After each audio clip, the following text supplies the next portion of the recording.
सावंतवाडीचे आमदार दीपक केसरकर यांचा राजीनामा घेऊन एसआयटी चौकशी करा। अशोक खरात प्रकरणी ठाकरे शिवसेनेचा मोर्चा।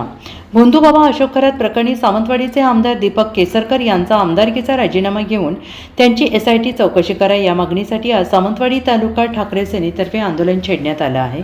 ठाकरे सेना तालुका प्रमुख रुपेश राहुल यांच्या नेतृत्वाखाली शिवसैनिकांनी मोर्चा काढला आणि प्रांत कार्यालयावर धडक दिली। यावेळी प्रांत अधिकाऱ्यांना निवेदन देण्यात आलेलं आहे। केसरकर यांचे राजकीय पाठबळ भोंदूबाबा अशोक खरात याला असल्यामुळे थोडी जरी लाज असली तर केसरकर यांनी राजीनामा द्यावा अशी जोरदार मागणी यावेळेस करण्यात आली। तर या मोर्चात दीपक केसरकर यांचे भोंदूबाबा अशोक खरात सोबतचे बॅनर झळकले होते।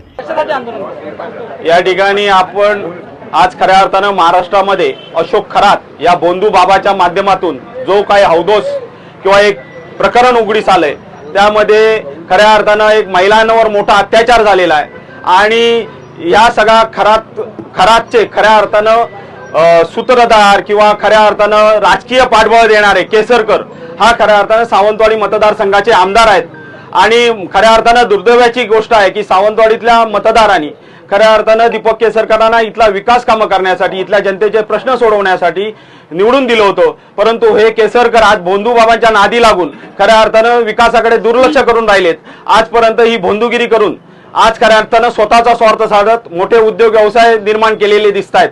पण आज खऱ्या अर्थानं दुर्दैवाची गोष्ट आहे की या खराताला राजकीय पाठबळ हे केसरकरांमार्फत मिळालं आणि केसरकर आमदार आहेत म्हणून खऱ्या अर्थानं आमचं सगळ्यांचा आरोप आहे की आज केसरकर खरे सूत्रधार आहेत। कारण राजकीय पाठबळ जर कोणाचं मिळालं, कारण केसरकरांनी हे मान्य केलेलं आहे, केसरकरांनी हे मान्य केलंय की मी सगळ्या अनेक राजकीय पुढाऱ्यांची ओळख ही मी ओळख त्यांची करून दिलेली आहे। त्यामुळे केसरकरांनी जर मान्य केलेलं आहे की जर मी बऱ्याचशा राजकीय पुढाऱ्यांची ओळख ही खरातांबरोबर करून दिलेली आहे तर खरे सूत्रधार हे दीपक केसरकर होतात। त्यामुळे खऱ्या अर्थानं सर्वप्रथम एसआयटी मार्फत त्यांची चौकशी झाली पाहिजे।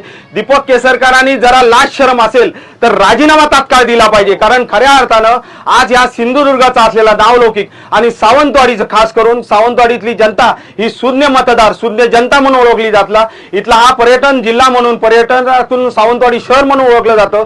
याचा जो नावलौकिक यापूर्वीच्या ज्या राजकीय आमच्या लोकप्रतिनिधी असेल नेत्यांनी असेल मिळवलेला होता तो खऱ्या अर्थानं धुळीस मिळवण्याचं काम म्हणजे आज खऱ्या अर्थानं सिंधुदुर्ग जिल्ह्यावर सावंतवाडी विधानसभेवर कलंकाचा ठपका जर दीपक केसरकरांच्या माध्यमातून लागलाय त्याच्यामुळे त्यांचा राजीनामा घेणं तात्काळ गरजेचं आहे। आणि त्यामुळे आज खऱ्या अर्थानं आम्ही आज इथे प्रांत कार्यालयावरती माननीय मुख्यमंत्र्यांना निवेदन देण्यासाठी म्हणजे प्रांत साहेबांच्या माध्यमातून उपविभागीय कार्यालयावर आलेलो आहोत। या ठिकाणी आम्ही मागणी करणार आहोत की त्यांचा तात्काळ राजीनामा घ्या। त्यांनी नाही दिला, त्यांना लाज शरम नसली तर ते राजीनामा देणार नाहीत, तर नाही दिला तर त्यांचा राजीनामा द्या, त्यांची एसआयटी मार्फत चौकशी करा आणि त्यांच्यावर गुन्हे नोंद करा अशी आमची मागणी आहे।